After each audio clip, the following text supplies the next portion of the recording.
private healthcare has been essential in the Australian response to COVID.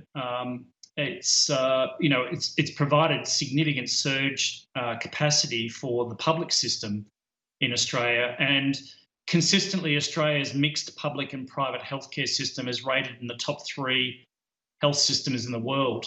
And that's not, there's a very good reason that that's the case, and that's, we provide outstanding care at reasonable value.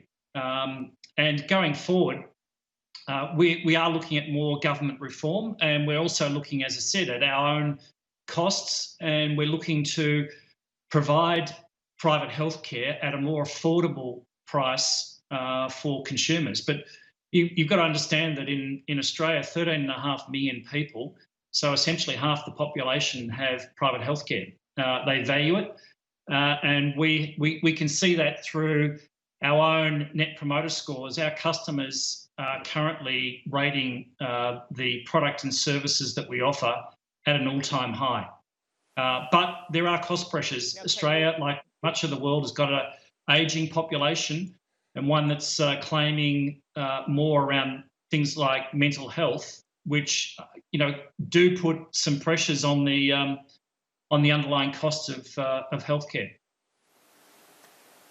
Craig, you did a great job when it did come to retaining your customers, 10,000 over FY20, but realistically, considering that we are looking at, even if you're just looking on a headline basis, unemployment to hit 10%, the government stimulus is going to taper off. Are you confident that you can retain your customers moving forward in FY21 with all that's going to end up happening in terms of the economic outlook here in Australia?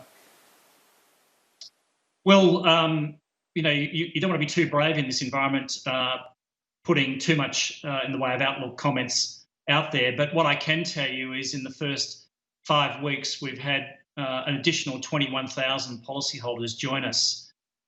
So we're very pleased with that trend. And I think it does reflect the value that people see in private healthcare, and it also reflects perhaps some of the pressures that the public system is under in looking forward, the likely wait times that the public are going to have to endure to have their elective surgical procedures, which clearly in the public system are moving out quite substantially, and the private system are still in the handful of weeks, whereas you're looking for elective procedures in many of the states in Australia up to a year or more.